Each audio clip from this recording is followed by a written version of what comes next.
Okay, so this is the final presentation from the project itself. We will still have a presentation for another relevant EU project, the Tandem project.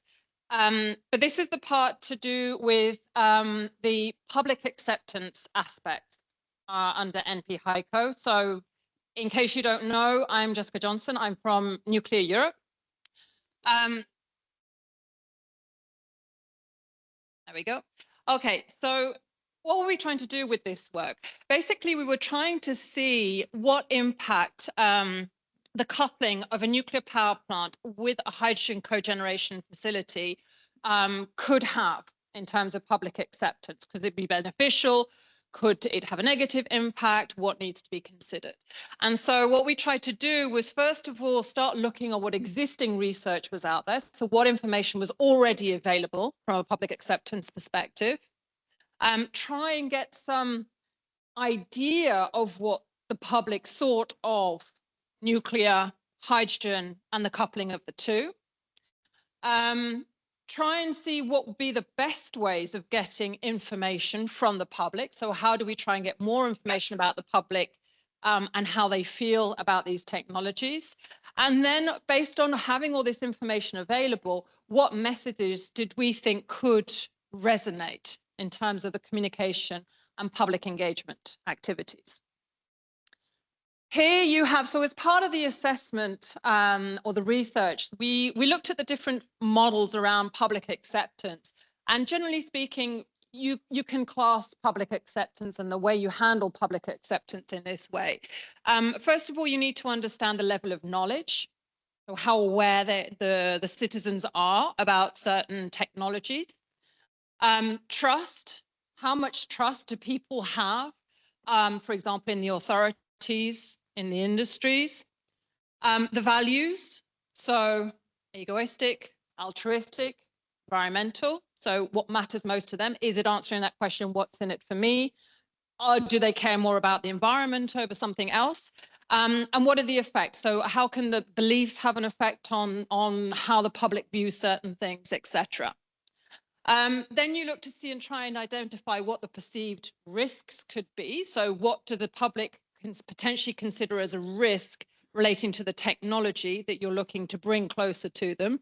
And here, for example, we have the safety aspect, but also what they could potentially see as benefits. So what benefit is that technology going to bring to them? What are they going to get out of it? And all of this together, when combined, if done well, it can lead to strong public acceptance for what you're proposing. If it's not done well, you could find that the public is not supportive towards your project, and ultimately that can significantly hamper its deployment. So public acceptance is a very important point when you're looking to deploy new technologies. Linked to public acceptance is the communications aspect. So you need to be able to engage and talk to the people whom are going to be living next to, for example, a cogeneration facility, or just in citizens in general. So you need to have good public communication that allows you. We've lost the presentation. There we go. Can we come back one? So we need to have good public communication that, first of all, allows you to share information with the audiences that you want to engage in a conversation, with the goal ultimately of building trust with them. Because, of course, if they trust you, then they're more likely to believe what you're trying to tell them. The knowledge, so the level of knowledge can help strengthen the benefits that they perceive. But if they don't necessarily have the right knowledge, it could impact the risks side. So they could see more risks than benefits. And the same goes with trust. If they trust you, as I said, they're more likely to understand the benefits. If they don't trust you, then they're more likely to focus on the risks. And all of this ultimately has that final impact on public acceptance. What we then did as part of the project was try and see what surveys were already out there. So we started off mapping existing surveys relating to nuclear, And this is just one example of the surveys. I use this one because it's a very illustrative example. It's from Finland, and it basically shows how public acceptance has evolved in Finland between 1983 and 2023. As you can see, public acceptance today is at an all-time high. So what is also very interesting in these types of surveys is to try and identify why public acceptance is at an all-time high. And I think in this instance, we know from the nuclear side, a lot of it is to do with the current situation that we find ourselves in. But you can see, as I said, it's not always been the case. You go back to 1983, quite low, and then you have kind of these bumps in the road. So this is the one that we have for Finland, but we have these surveys for several different countries. So nuclear sites regularly organize such surveys. And what's really important with these is you have the historical data. So it allows you to trace how public acceptance is evolving and to analyze why public acceptance could be dropping, post-Chernobyl, post-Fukushima, or why it could be rising, current energy crisis.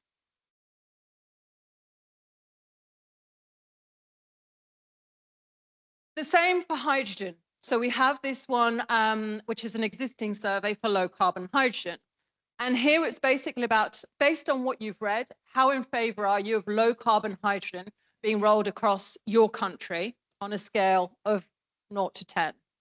And here again, this lists several countries. You've got Romania, Poland, Italy, Spain, Germany, and UK. And here as well, you can see that today, public acceptance is pretty high in most of these countries. And opposition is very low in comparison. What's interesting on this survey is the neutral, which the previous survey didn't show. The previous survey was either for or against, whereas this one you have also the neutral category, which is also, you'll see later on, something that's important to have information on. We then look to try and identify surveys that combine the two. So an existing survey around support for hydrogen produced from nuclear. We don't find any, which may come as no surprise because the technology has not been deployed as yet. But still, we gave it a go. And so that's what, that's kind of then led to the starting point to say, okay, well, how can we now try and map and obtain this information? And so looking, and this is where the information about why somebody supports a technology or why somebody does not support a technology can be very useful, because it has allowed us here to see which benefits apply to both and which risks apply to both. So you can see on this one that in terms of the perceived benefits, both give you the opportunity of reducing our consumption of fossil fuels. On the technical side, it would allow the flexibility of use. On the economic side, energy self-sufficiency. And on the social side, job creation. So these are kind of what you see as benefits for the two. But then you also have the risks on the two. So for example, you have under environmental resource scarcity, so uranium and purified water. The technical, potential risk of an accident, seen for both. Economic, there's a large investment, large upfront costs that come with both. Social, conflict of interest or dependence on political will. So this is based on the results of the different existing surveys, one for nuclear and one for hydrogen. It was possible to kind of see where there were overlaps between the two. But then we decided, okay, well, we now maybe need to start considering developing our own surveys, because at the end of the day, as I said before, public acceptance will be a key factor in the deployment of a project. And so getting this information early on is really important, because that's something that people often forget. Before you even start thinking about deploying a project, you need to speak to the public first. Because studies show that the first person speaking to a local community is generally the one who's going to be seen more favorably. And this has been demonstrated. The example of this comes from, for example, Monsanto. Nothing to do with nuclear. But Monsanto is often used as a case in point because Monsanto didn't speak to the public. So they left a void that Greenpeace and other entities quickly filled with information. And because they were the first ones to get the information to the general public, they were the ones who were able to build opposition to Monsanto. And it led to, I mean, Monsanto doesn't exist anymore. So it shows just how important public acceptance can be and why it's really, we really do need to start doing this today if we're really serious about the deployment of cogeneration. So to do this, we also had to be reasonable in our approach. Obviously, we couldn't survey all countries. So we decided, okay, let's have one survey at European level. So in order to be able to develop a communication that is capable of responding to that question, you need to understand what their primary concerns are.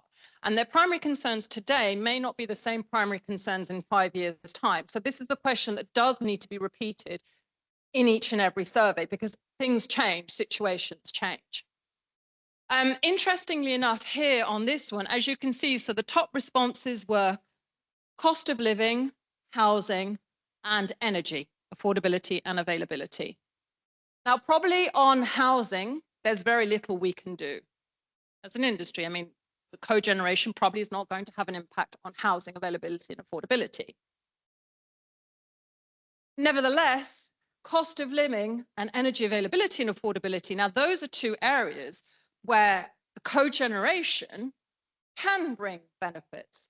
On the energy side, it's clear, it's very, very obvious. We are producing of decarbonized energy, either as electricity or as hydrogen.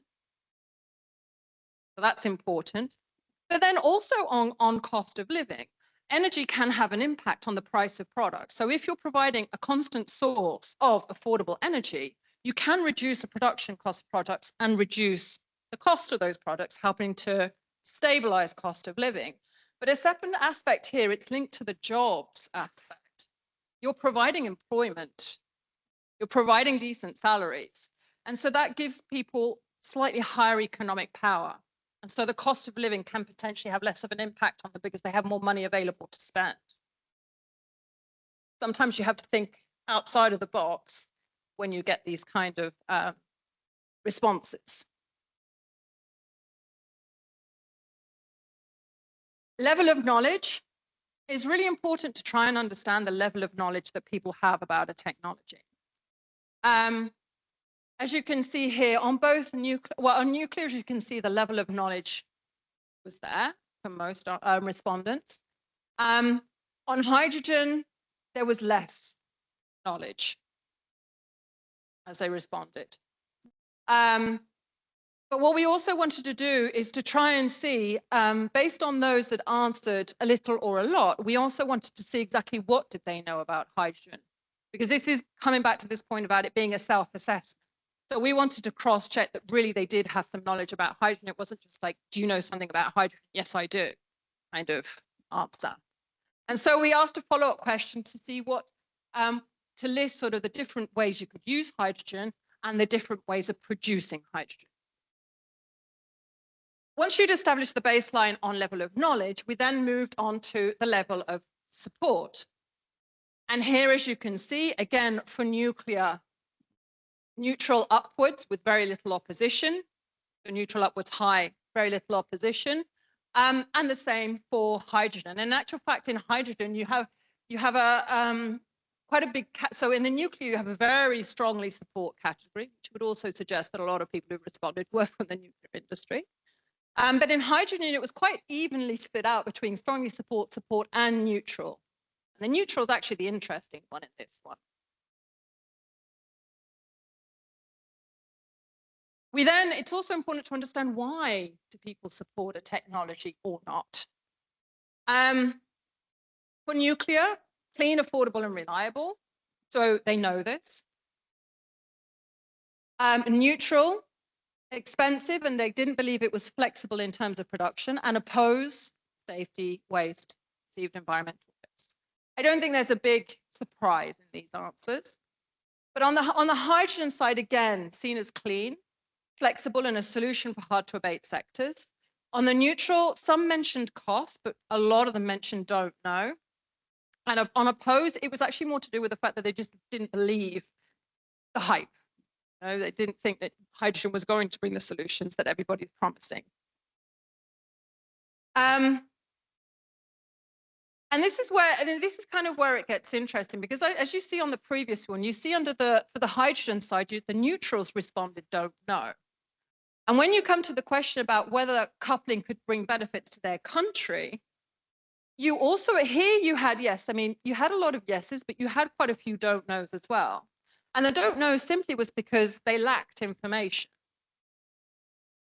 The yeses were, it's an efficient way of producing energy, can help decarbonize industry and district heating, potentially affordable. And the no's were other alternatives. But under this one, the don't know is the lack of information. So that gives you a real opportunity, because basically, if you engage with people who are currently on the fence, just don't know, and you provide them with facts-based information and engage in a conversation with them, you have the possibility of shifting them from here to here.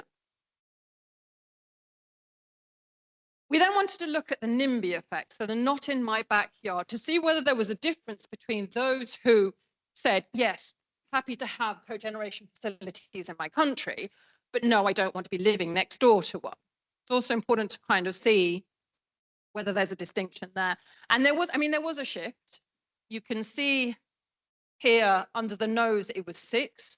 When we came to the next question, the no's were 11, so it doubled. So there is an NIMBY effect, but the reality is it's not all that surprising. But again, here, you still had the same level of don't knows, and it still came down to lack of information.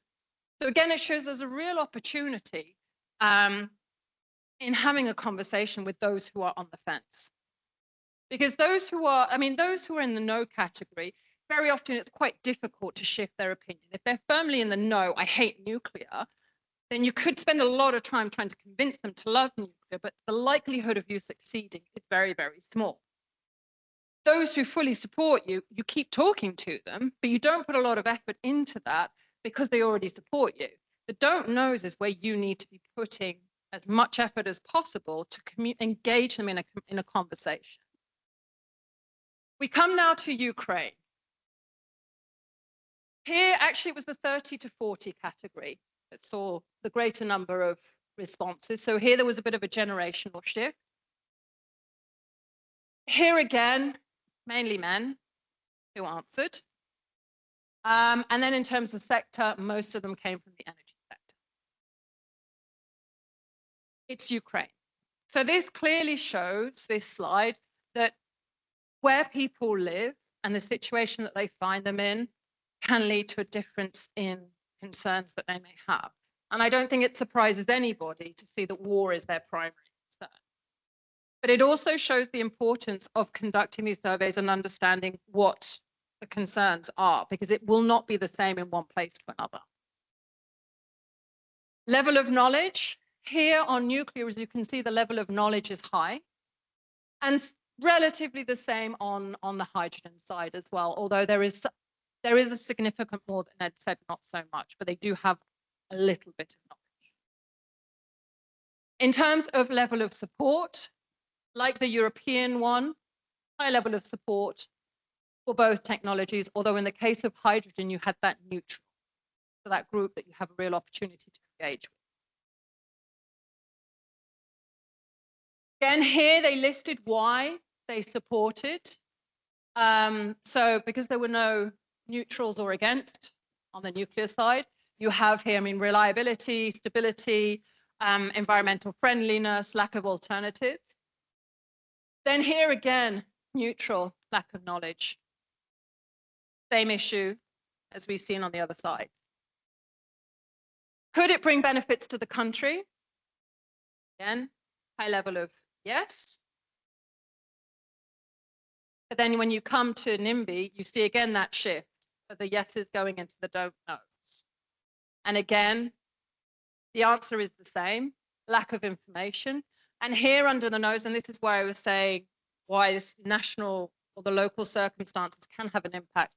Under no safety, they mentioned. So it is always something to be borne in mind in your communication. I don't have my stopwatch, so I don't know how much time there is still left. 5 minutes. Maybe just a few things to say on the surveys. As you can see, most of those who responded to the surveys were men. It's not that women don't like, I mean, there's always this assumption that women are opposed to nuclear. Actually, a lot of surveys show that women are just on the fence. And as we've seen in the surveys, the reason is they just don't feel like they're not engaged in the conversation about nuclear. And so I think one of the things that does need to be done is to make more efforts to try and bring them into that conversation. Because at the end of the day, women are 50% of the population. And it's probably the same in your local communities as well. So it is important to spend time bringing women on board.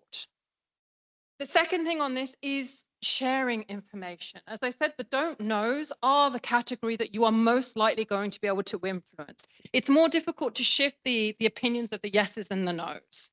The don't knows are on the fence, and they're on the fence because most of them don't have the information that they need to take an informed decision. So what we should be looking to do is sharing information with them and engaging in a conversation. And I say engaging in a conversation, very often I hear experts saying, let's educate them. You do not educate the public. Telling somebody this doesn't tend to work. Saying to somebody, come and have a coffee with me and let's have a chat. This is what I want to sort of talk to you about. Do you have any questions you want to ask me? Is a much better way of opening the door to them. The other aspect on all of this is you should always focus on the positives in your communication. One thing the nuclear industry has done in the past, and which we highly advise against, is opening the door with nuclear is really safe. If you start doing that with hydrogen as well, you go, coupling is really, really safe. Actually, when you do that, studies have shown that by starting with that message, people automatically go, oh my God, what's wrong with it? It's human nature, don't ask me why. But it is true, if you ever board a Boeing 747 MAX, I'm pretty sure they don't start the announcement with, this aircraft is perfectly safe. I've never heard that. And so, you know, you're more likely to have an accident in a Boeing 747 MAX than you are in a coupling incident. But still, it's the way you go about the communication. And so what you need to be starting with as proactive communication is really explaining what the benefits are going to be to them. It's basically saying, you know, if you're willing to at least consider having a coupling facility in your community, these are some of the benefits it's going to bring to you. Your concern is to do with jobs. There's not enough jobs in the area. We'll make sure that we put in place training programs and you are then employed by the site or by the supply chain. Things like that, where you're answering a need, can be extremely helpful. When it comes to safety, don't ignore safety, because it will be a question that somebody will ask you. So you always need to be prepared to answer that question. So you have the proactive, which focuses on the positives for them and answering what's in it for me. But you also have the reactive when they ask you these questions, which are fair questions as well. It has to be said, it is a valid question. And so I think that's also very important in the public engagement, but you also have to be transparent and honest. That's also something that a lot of the studies show. The more transparent and the more honest you are, the more trustworthy you become. And these surveys as well, I mean, this obviously has been done within the NPHyCo project, which is a 2.5-year project. But ultimately our goal, and it was Nuclear Europe that ran it through our systems, our goal is even outside of this project to run the survey on a yearly basis so that we can start to assess whether the communication around all of this is working and whether if we do head towards a pilot project, whether we're seeing the support for cogeneration, because it is a one-shot survey. And so it's very difficult to kind of have an overview of the impact of what we're doing and the way we're engaging with the public. I haven't seen any questions. Huh? There's no one online, I guess, who's raised their hand. No? No questions in the room either? There's one question.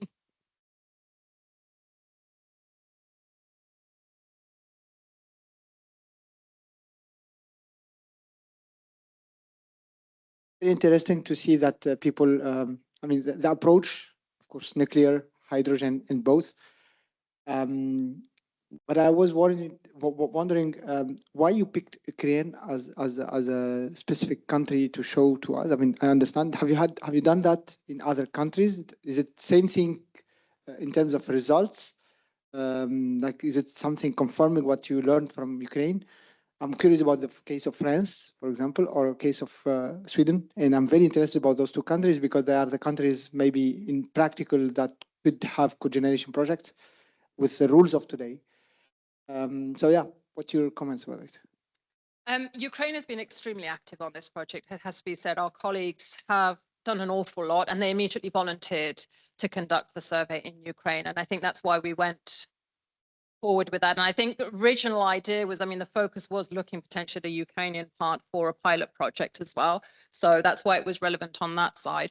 With regards to other surveys, what we're looking to do now is, because, for example, Chairs conducts yearly surveys, public acceptance surveys around the nuclear sites. So my goal is to invite them to potentially include some of these questions in their surveys. Belgium as well, Belgian Nuclear Forum conducts surveys every year. And every time they do look to add new questions to it. For example, some surveys are starting to add questions on SMRs. So we would like to see about getting them to add questions on cogeneration potential. So now that we have this set of questions, which we think, because the second survey allowed us to see which questions are valid, and I think the second survey shows that, our goal now is to communicate that to the sites themselves or the companies themselves and encourage them to at least add a couple of the questions to their existing surveys. As to whether they would be made public or not, that depends on the country, because I know France doesn't tend to publish its public opinion surveys. Finland does. So yeah, as to whether information would be rendered public, at least I should be able to have access to it. But ultimately, that's what we want to do. Also, because I think they're best. You do sometimes see people trying to run. So there is the example of the Radiant Energy Group in this. But what's very important with the local surveys is sometimes questions have to be formulated to local needs. So the way you ask a question in one country may not be the same way you would ask it in another. And so it's really important that we work with the sites as well, so they can phrase the questions in a way that works. There's a lot of science behind public opinion surveys. It seems like a very flowery subject, but there's a lot of science behind it. I have a question. You said at the beginning that trust is an important issue. So the sender of information and knowledge, so sending information is important. Who do you think would be an interesting party to provide information to the public? Since if you're too linked to nuclear, you're probably seen as not trustworthy in everything you say. So what would you advise, would be your advice there? We think local authorities, local governments are important in this kind of public engagement. They may not necessarily be the ones communicating the message, but they're the ones who can facilitate the meetings and the dialogues.